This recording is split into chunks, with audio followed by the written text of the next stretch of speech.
अगर मैं तुमसे एक सीधा सवाल पूछूं, तुम्हारे जीवन में सबसे ज्यादा दर्द किस चीज से आता है? ज्यादातर लोग कहेंगे फेलियर, रिजेक्शन या लॉस। लेकिन अगर थोड़ा गहराई से देखा जाए तो दर्द अक्सर किसी घटना से नहीं आता। दर्द उस पकड़ से आता है जो हमने अपने मन में बना रखी होती है। यही जगह है जहां डिटैचमेंट का कॉन्सेप्ट शुरू होता है। बहुत लोग डिटैचमेंट शब्द सुनते ही समझ लेते हैं कि इसका मतलब है सब कुछ छोड़ देना, लोगों से दूर हो जाना, इमोशंस को खत्म कर देना या जीवन से अलग हो जाना। लेकिन सच में डिटैचमेंट का मतलब ये नहीं है। डिटैचमेंट का असली अर्थ है चीजों को पूरी तरह जीना, लेकिन उनसे चिपक कर अपनी शांति खो न देना। सिंपल शब्दों में कहें तो डिटैचमेंट का मतलब है इन्वॉल्वमेंट विदाउट इम्प्रिजनमेंट। मतलब तुम जीवन में पूरी तरह शामिल रहो, अपने गोल्स के लिए मेहनत करो, लोगों से प्यार करो, सपने देखो, लेकिन अगर चीजें तुम्हारे हिसाब से ना हो तो तुम्हारा मन टूटकर बिखर न जाए। अब सोचो, हमारे ज्यादातर दुख किस वजह से होते हैं? जब हम किसी चीज से बहुत ज्यादा जुड़ जाते हैं, किसी इंसान से, किसी एक्सपेक्टेशन से, किसी आउटकम से, तब हमारा मन उस चीज पर कंट्रोल चाहता है। और जैसे ही चीजें हमारे कंट्रोल से बाहर जाती हैं, फ्रस्ट्रेशन शुरू हो जाता है। यही अटैचमेंट का ट्रैप है। मान लो तुमने किसी काम में बहुत मेहनत की, तुम्हें उम्मीद है कि लोग उसकी तारीफ करेंगे, तुम्हें रिकॉग्निशन मिलेगा। लेकिन अगर किसी कारण से ऐसा नहीं हुआ तो अंदर डिसअपॉइंटमेंट पैदा होता है। काम से ज्यादा दर्द एक्सपेक्टेशन टूटने से आता है। डिटैचमेंट हमें यही सिखाता है कि काम पूरी सिंसियरिटी से करो, लेकिन आउटकम को टाइटली पकड़कर मत बैठो। अब यहां एक इंपॉर्टेंट बात समझनी जरूरी है। डिटैचमेंट का मतलब केयरलेस होना नहीं है। ये कोई बहाना नहीं है कि मुझे फर्क ही नहीं पड़ता। असली डिटैचमेंट में केयर होती है, लेकिन डिपेंडेंसी नहीं होती। तुम काम करते हो क्योंकि वो मीनिंगफुल है, ना कि सिर्फ इसलिए कि उससे तुम्हें वैलिडेशन मिलेगा। अगर तुमने कभी ध्यान दिया हो तो सबसे शांत और स्थिर लोग वही होते हैं जो चीजों को नेचुरली आने और जाने देते हैं। उनके अंदर एक अलग तरह की स्थिरता होती है। वे मेहनत करते हैं लेकिन एंग्जाइटी में नहीं जीते। वे लोगों से प्यार करते हैं लेकिन पॉसेसिवनेस में नहीं जीते। इसका कारण यही है, उन्होंने डिटैचमेंट की कला समझ ली है। अब थोड़ा और गहराई से सोचो। जब हम किसी चीज से बहुत ज्यादा अटैच हो जाते हैं तो हमारा दिमाग लगातार उसी के बारे में सोचता रहता है। अगर वो चीज हमारे पास है तो डर रहता है कि कहीं खो न जाए। अगर वो नहीं है तो चिंता रहती है कि कैसे मिलेगी। इस तरह अटैचमेंट हमें वर्तमान से दूर ले जाता है। हमारा मन हमेशा या तो पास्ट में अटका रहता है या फ्यूचर में भटकता रहता है। डिटैचमेंट हमें वापस वर्तमान में लाता है। जब तुम डिटैच्ड होकर काम करते हो तो तुम्हारा फोकस रिजल्ट से हटकर प्रोसेस पर आ जाता है, और यही वो जगह है जहां असली मास्टरी पैदा होती है। एक आर्टिस्ट को देखो जो पेंटिंग बना रहा है। अगर वो हर मिनट इस चिंता में रहे कि लोगों को यह पसंद आएगी या नहीं, तो उसका ध्यान बिखर जाएगा। लेकिन अगर वो पूरी तरह प्रोसेस में डूब जाए तो उसका काम नेचुरली बेहतर होगा। यही डिटैचमेंट की ताकत है। ये परफॉर्मेंस को बेहतर बनाता है। अब एक और सटल पॉइंट समझो। अटैचमेंट अक्सर ईगो से जुड़ा होता है। जब हम कहते हैं ये मेरा है, ये मेरे साथ ही होना चाहिए, तो कहीं ना कहीं ईगो कंट्रोल करना चाहता है। डिटैचमेंट ईगो को थोड़ा पीछे हटने देता है। वो हमें याद दिलाता है कि जीवन में हर चीज टेम्पररी है। परिस्थितियां, रिलेशनशिप्स, अचीवमेंट्स, फेलियर्स सब बदलते रहते हैं। ये समझ दुखद नहीं है बल्कि लिबरेटिंग है। जब तुम ये स्वीकार कर लेते हो कि जीवन का स्वभाव ही परिवर्तन है, तो तुम हर चीज को थोड़ा हल्के हाथ से पकड़ते हो। तुम उसका आनंद लेते हो लेकिन उसके खोने के डर में नहीं जीते। यही कारण है कि कई आध्यात्मिक परंपराओं में डिटैचमेंट को इनर फ्रीडम का रास्ता माना जाता है। लेकिन ध्यान रखना, डिटैचमेंट एक दिन में डेवलप नहीं होता। ये धीरे धीरे बनने वाली मानसिक आदत है। शुरुआत अवेयरनेस से होती है। जब भी तुम खुद को किसी आउटकम को लेकर बहुत एंग्शियस पाओ तो एक पल रुक कर खुद से पूछो, क्या मैं इसे बहुत टाइटली पकड़ रहा हूं? अगर जवाब हाँ है तो थोड़ा ढीला छोड़ने की कोशिश करो। इसका मतलब ये नहीं कि तुम कोशिश छोड़ दो। इसका मतलब ये है कि तुम अपनी पूरी कोशिश करो, लेकिन अपने इनर पीस को उस परिणाम के साथ बांध कर मत रखो। क्योंकि सच ये है कि जब हम बहुत ज्यादा पकड़ते हैं तो हम थक जाते हैं, लेकिन जब हम थोड़ा छोड़ना सीखते हैं तो जीवन हल्का हो जाता है। डिटैचमेंट हमें सिखाता है कंट्रोल की ऑब्सेशन छोड़कर क्लैरिटी में जीना। और शायद यही कारण है कि कई बार पैराडॉक्सिकली जितना हम छोड़ते हैं उतना ही जीवन हमें वापस देता है। लेकिन यहाँ एक बड़ा सवाल खड़ा होता है, अगर हम अटैचमेंट छोड़ दें तो क्या हम एम्बिशन भी खो देंगे? क्या डिटैचमेंट हमें पैसिव बना देगा? यही कंफ्यूजन ज्यादातर लोगों के मन में आता है। और इसी सवाल का जवाब अब हम समझेंगे, जहां हम जानेंगे कि डिटैचमेंट और एम्बिशन साथ साथ कैसे चल सकते हैं। अगर हम अटैचमेंट छोड़ दें तो क्या एम्बिशन भी खत्म हो जाएगा? क्या डिटैचमेंट हमें कमजोर या पैसिव बना देगा? यहाँ ज्यादातर लोग गलती कर बैठते हैं। वे सोचते हैं कि एम्बिशन और डिटैचमेंट एक दूसरे के ऑपोजिट हैं, लेकिन सच इससे बिल्कुल उल्टा है। असली एम्बिशन तभी मजबूत बनती है जब उसके साथ डिटैचमेंट जुड़ा होता है। सोचो, जब कोई इंसान किसी गोल से बहुत ज्यादा अटैच हो जाता है तो उसका पूरा ध्यान सिर्फ रिजल्ट पर चला जाता है। वो हर छोटी चीज को उसी रिजल्ट के हिसाब से जज करने लगता है। अगर प्रोग्रेस दिखती है तो वो खुश होता है, अगर रुकावट आती है तो उसका कॉन्फिडेंस गिर जाता है। इस तरह उसका मन एक पेंडुलम की तरह झूलता रहता है, कभी बहुत ऊपर कभी बहुत नीचे। लेकिन जब एम्बिशन के साथ डिटैचमेंट जुड़ता है तो फोकस रिजल्ट से हटकर प्रोसेस पर आ जाता है। तुम अभी भी गोल की तरफ बढ़ते हो, लेकिन हर दिन को एक अभ्यास की तरह जीते हो। अगर सफलता जल्दी मिल गई तो अच्छा, अगर देर से मिली तब भी तुम टूटते नहीं। यही बैलेंस्ड एम्बिशन है। एक एथलीट को इमेजिन करो जो ओलंपिक की तैयारी कर रहा है। अगर उसका पूरा मन सिर्फ मेडल पर अटक जाए तो हर प्रैक्टिस सेशन प्रेशर बन जाएगा, हर गलती उसे अंदर से तोड़ देगी। लेकिन अगर वो प्रोसेस से जुड़ जाए, ट्रेनिंग, डिसिप्लिन, इंप्रूवमेंट, तो उसका परफॉर्मेंस नेचुरली बेहतर होता जाएगा। यही डिटैचमेंट की शक्ति है। ये प्रेशर को फोकस में बदल देता है। अब एक और गहरी बात समझो, जब हम किसी चीज से बहुत ज्यादा अटैच हो जाते हैं तो हमारा डिसीजन मेकिंग भी कमजोर हो जाता है, क्योंकि हम क्लैरिटी से नहीं, फियर से निर्णय लेने लगते हैं। मान लो कोई एंटरप्रेन्योर अपना बिजनेस चला रहा है। अगर वो सिर्फ इस डर से चिपका रहे कि मुझे हर हाल में यही प्रोडक्ट चलाना है, तो शायद वो मार्केट के बदलते संकेतों को इग्नोर कर देगा। लेकिन अगर उसके अंदर डिटैचमेंट है तो वो ऑनेस्टली इवैल्यूएट कर पाएगा कि क्या बदलना चाहिए, क्या सुधारना चाहिए। डिटैचमेंट हमें फ्लेक्सिबल बनाता है। ये हमें ये समझने में मदद करता है कि हमारा गोल इंपॉर्टेंट है, लेकिन हमारा ईगो उससे ज्यादा इंपॉर्टेंट नहीं है। कई बार लोग अपने गोल्स के साथ इतना जुड़ जाते हैं कि वे गलत रास्ते पर भी चलते रहते हैं। उन्हें लगता है कि डायरेक्शन बदलना हार मानने जैसा होगा, लेकिन सच ये है कि कभी कभी डायरेक्शन बदलना ही ग्रोथ का हिस्सा होता है।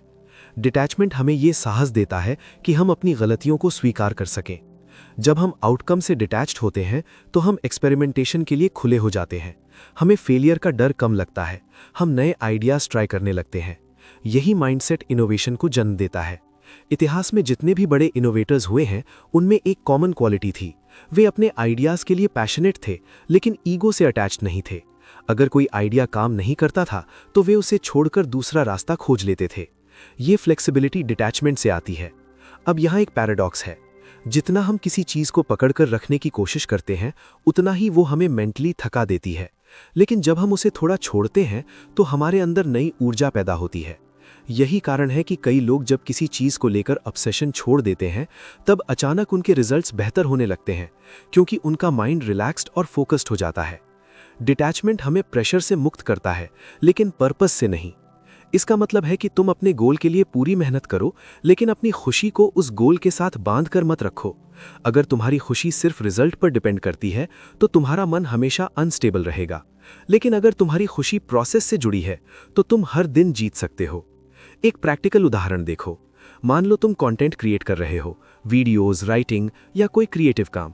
अगर तुम हर बार व्यूज, लाइक्स और कमेंट्स के बारे में ही सोचते रहोगे तो क्रिएटिविटी धीरे धीरे दबने लगेगी।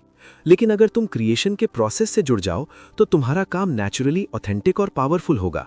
यही डिटैचमेंट का प्रैक्टिकल एप्लीकेशन है। अब सवाल आता है कि हम इस माइंडसेट को डेवलप कैसे करें। सबसे पहले हमें यह समझना होगा कि एम्बिशन और डिटैचमेंट दो अलग चीजें हैं। एम्बिशन दिशा देती है, डिटैचमेंट दबाव बनाती है। एम्बिशन हमें आगे बढ़ाती है, डिटैचमेंट हमें एंग्जाइटी में डाल देती है। इसलिए गोल रखना गलत नहीं है, बल्कि गोल जरूरी है, लेकिन उस गोल को पकड़कर अपने मन को कैद कर लेना ही समस्या है। दूसरा कदम है अवेयरनेस। जब भी तुम खुद को बहुत एंग्शियस महसूस करो तो अपने आप से पूछो, क्या मैं रिजल्ट को बहुत टाइटली पकड़ रहा हूं? अगर जवाब हाँ है तो खुद को याद दिलाओ कि तुम्हारा काम कोशिश करना है, आउटकम तय करना नहीं। तीसरा कदम है ग्रैटिट्यूड और प्रेजेंस। जब तुम वर्तमान में जो कर रहे हो उसमें पूरी तरह जुड़ते हो तो मन नेचुरली शांत हो जाता है। तुम हर छोटे इंप्रूवमेंट को अप्रिशिएट करने लगते हो। धीरे धीरे तुम्हारा रिलेशनशिप सक्सेस के साथ बदल जाता है। अब सक्सेस तुम्हारे लिए वैलिडेशन नहीं, एक्सप्रेशन बन जाती है। जब एम्बिशन और डिटैचमेंट साथ आते हैं तब इंसान एक अजीब तरह की इनर फ्रीडम महसूस करता है। वो पूरी मेहनत करता है लेकिन अंदर से हल्का रहता है, और शायद यही जीवन का सबसे संतुलित तरीका है। पूरी तरह जीना, पूरी तरह प्रयास करना, लेकिन अपने मन को किसी भी परिणाम का कैदी ना बनने देना। लेकिन यहाँ एक और बड़ा सवाल आता है, अगर हम डिटैचमेंट सीख लेते हैं तो क्या हम इमोशन से दूर हो जाएंगे? क्या हम रिलेशनशिप्स में ठंडे हो जाएंगे? यही अगला महत्वपूर्ण विषय है। अब हम समझेंगे कि डिटैचमेंट और लव साथ कैसे चल सकते हैं, बिना पॉसेसिवनेस के गहरा संबंध कैसे बनता है। डिटैचमेंट प्यार को खत्म नहीं करता, बल्कि उसे और साफ और गहरा बना देता है। क्योंकि असली समस्या प्यार में नहीं होती, समस्या उस पकड़ में होती है जो हम प्यार के नाम पर बना लेते हैं। सोचो, जब कोई रिश्ता शुरू होता है तो उसमें एक हल्कापन होता है। हम सामने वाले को समझने की कोशिश करते हैं, उसकी खुशी में खुश होते हैं। लेकिन धीरे धीरे एक सटल बदलाव शुरू हो जाता है। प्यार के साथ एक्सपेक्टेशंस जुड़ने लगती हैं। हम चाहते हैं कि सामने वाला हमारी उम्मीदों के हिसाब से बिहेव करे, हमारी बात माने, हमारी तरह सोचे। यहीं से अटैचमेंट शुरू होती है, और अटैचमेंट धीरे धीरे प्यार को पॉसेसिवनेस में बदल देती है। जब हम किसी इंसान को पकड़ कर रखना चाहते हैं तो हम उसे एक तरह से कंट्रोल करने की कोशिश करने लगते हैं। हम चाहते हैं कि वो हमारे हिसाब से चले, हमारे हिसाब से बदले। लेकिन हर इंसान की अपनी इंडिविजुअलिटी होती है। जब उसे दबाया जाता है तो रिश्ते में तनाव पैदा होने लगता है। यही कारण है कि कई रिश्तों में प्यार होते हुए भी संघर्ष होता है। डिटैचमेंट हमें यह समझने में मदद करता है कि प्यार का मतलब ओनरशिप नहीं होता। प्यार का मतलब है कनेक्शन, लेकिन फ्रीडम के साथ। जब तुम किसी से सच्चा प्यार करते हो तो तुम उसकी ग्रोथ चाहते हो। तुम चाहते हो कि वो अपनी असली पहचान के साथ जी सके। लेकिन जब अटैचमेंट ज्यादा हो जाती है तो हम उस व्यक्ति को अपने कंफर्ट जोन के अंदर कैद करना चाहते हैं, और यहीं से कॉन्फ्लिक्ट शुरू होते हैं। अब एक सिंपल एग्जाम्पल सोचो। अगर तुम किसी दोस्त से बहुत ज्यादा अटैच्ड हो तो तुम शायद एक्सपेक्ट करोगे कि वो हमेशा तुम्हारे लिए अवेलेबल रहे। अगर वो किसी और काम में व्यस्त हो जाए या किसी और के साथ समय बिताए तो तुम्हें अंदर से इरिटेशन या जेलसी महसूस हो सकती है। लेकिन अगर तुम्हारे अंदर डिटैचमेंट है तो तुम समझोगे कि हर इंसान की अपनी जिंदगी है, अपनी प्रायोरिटीज है। इसका मतलब ये नहीं कि वो तुम्हें कम महत्व देता है। डिटैचमेंट हमें रिलेशनशिप्स को मैच्योरिटी के साथ देखने की क्षमता देता है। अब यहाँ एक गहरी बात समझो। जब हम बहुत ज्यादा अटैच हो जाते हैं तो हमारा डर बढ़ जाता है। हमें हमेशा ये चिंता रहती है कि कहीं ये रिश्ता टूट न जाए, कहीं सामने वाला दूर ना हो जाए। ये डर हमें इनसिक्योर बना देता है।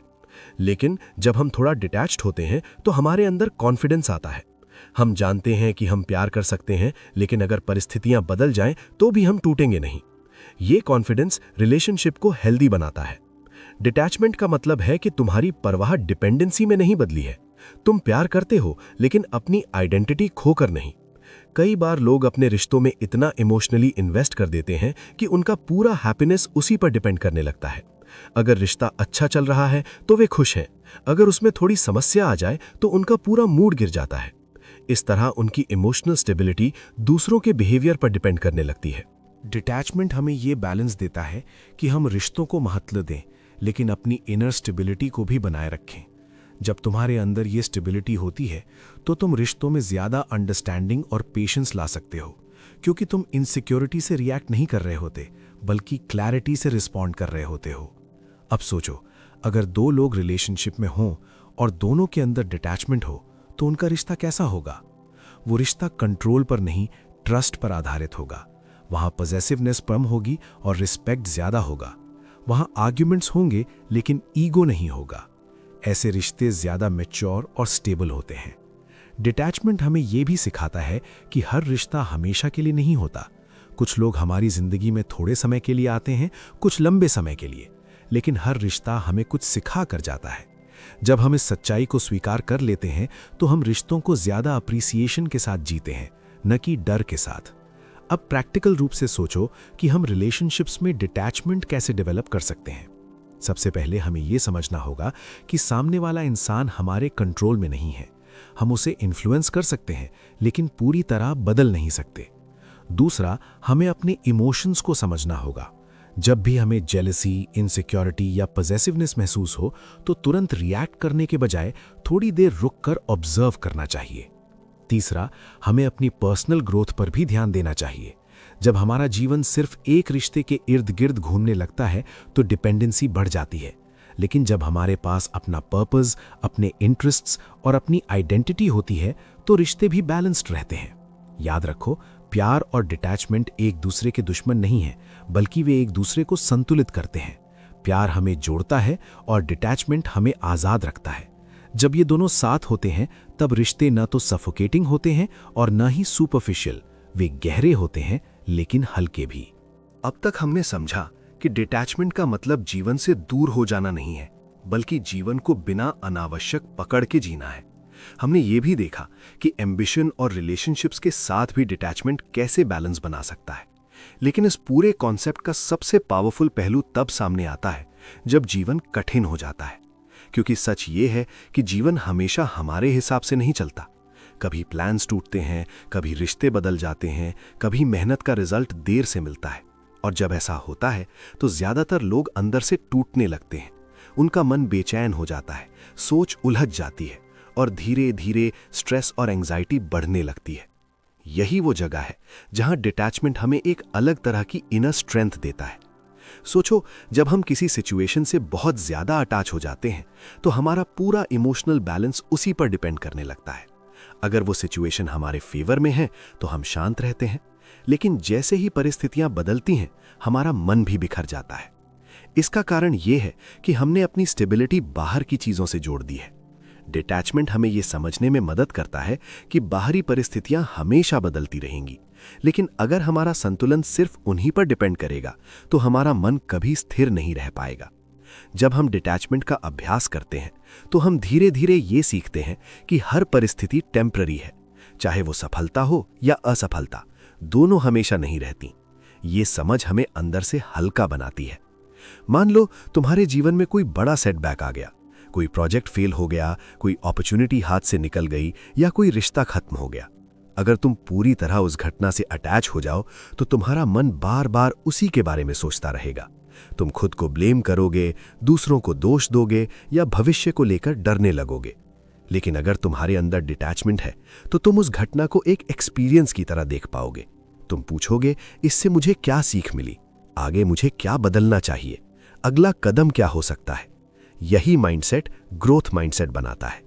डिटैचमेंट हमें विक्टिम बनने से बचाता है। जब हम बहुत ज्यादा अटैच होते हैं तो हमें लगता है कि जीवन हमारे साथ अन्याय कर रहा है, लेकिन जब हम डिटैच्ड होते हैं तो हम परिस्थितियों को न्यूट्रल तरीके से देख पाते हैं।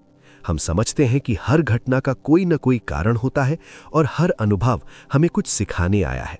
अब एक महत्वपूर्ण बात समझो, स्ट्रेस और एंजाइटी का सबसे बड़ा कारण अक्सर भविष्य की चिंता होती है। हमारा मन बार बार ये सोचता रहता है कि अगर ऐसा हो गया तो क्या होगा, या अगर चीजें मेरे हिसाब से नहीं हुई तो। ये लगातार चिंता हमें मेंटली एग्जॉस्ट कर देती है। डिटैचमेंट हमें वर्तमान में वापस लाता है। जब तुम ये स्वीकार कर लेते हो कि तुम सिर्फ अपने प्रयासों को कंट्रोल कर सकते हो, परिणाम को नहीं, तो तुम्हारा मन धीरे धीरे शांत होने लगता है। तुम अपना ध्यान उस पर लगाने लगते हो जो अभी तुम्हारे हाथ में है। यही क्लैरिटी हमें इफेक्टिव बनाती है। अगर कोई व्यक्ति इंटरव्यू देने जा रहा है और वो रिजल्ट को लेकर बहुत ज्यादा एंग्शियस है तो उसका परफॉर्मेंस प्रभावित हो सकता है। उसका ध्यान बार बार इस डर में फंस जाएगा कि अगर मुझे ये जॉब नहीं मिली तो क्या होगा। लेकिन अगर वही व्यक्ति डिटैचमेंट के साथ इंटरव्यू दे तो उसका फोकस प्रिपरेशन और कॉन्वर्सेशन पर रहेगा। वो अपना बेस्ट देने की कोशिश करेगा, लेकिन परिणाम को लेकर अंदर से शांत रहेगा। और अक्सर ऐसा माइंडसेट बेहतर परफॉर्मेंस लाता है। डिटैचमेंट हमें यह भी सिखाता है कि हर समस्या का तुरंत समाधान नहीं होता। कुछ परिस्थितियों को समय की जरूरत होती है। अगर हम हर चीज को फोर्स करने की कोशिश करेंगे तो फ्रस्ट्रेशन बढ़ेगा, लेकिन जब हम थोड़ा पीछे हटकर स्थिति को देखते हैं तो कई बार समाधान अपने आप स्पष्ट होने लगता है। यही कारण है कि कई बुद्धिमान लोग कहते हैं क्लैरिटी अक्सर तब आती है जब हम थोड़ी दूरी बना लेते हैं। ये दूरी ही डिटैचमेंट है। लेकिन ध्यान रखना, डिटैचमेंट का मतलब समस्याओं से भागना नहीं है। इसका मतलब है समस्याओं को इमोशनल केओस के बना देखना। जब हमारा मन शांत होता है तो हमारी सोच साफ होती है, और जब सोच साफ होती है तो निर्णय भी बेहतर होते हैं। धीरे धीरे डिटैचमेंट एक इनर हैबिट बन जाती है। तुम हर सिचुएशन को थोड़ा ऑब्जर्व करके देखते हो। तुम तुरंत रिएक्ट नहीं करते, बल्कि समझकर रिस्पॉन्ड करते हो। यही इमोशनल मैच्योरिटी है। और शायद डिटैचमेंट का सबसे बड़ा फायदा यही है कि ये हमें परिस्थितियों का गुलाम बनने से बचाता है। चाहे जीवन में कुछ भी हो, हमारे अंदर एक स्थिरता बनी रहती है। हम गिर सकते हैं लेकिन बिखरते नहीं। इस पूरे सफर का सार ये है कि डिटैचमेंट हमें जीवन से दूर नहीं ले जाता, बल्कि हमें जीवन को और स्पष्टता से देखने की क्षमता देता है। जब हम पकड़ ढीली करते हैं तो मन हल्का हो जाता है। जब मन हल्का होता है तो हमारी ऊर्जा बढ़ती है, और जब ऊर्जा बढ़ती है तो हम जीवन को ज्यादा जागरूकता के साथ जीते हैं। यही डिटैचमेंट की असली शक्ति है। और अंत में याद रखो, जीवन में बहुत सी चीजें ऐसी हैं जिन्हें हम नियंत्रित नहीं कर सकते, लेकिन एक चीज हमेशा हमारे हाथ में रहती है, हमारा दृष्टिकोण। अगर हम ये सीख लें कि परिस्थितियों को बिना अनावश्यक पकड़ के देखना है, तो जीवन की हर चुनौती थोड़ी आसान हो जाती है। क्योंकि सच्ची आजादी तब शुरू होती है जब हम ये समझ लेते हैं कि सब कुछ पकड़ कर रखना जरूरी नहीं है। मिलते हैं अगले वीडियो में। सीखते रहिए, बढ़ते रहिए। धन्यवाद।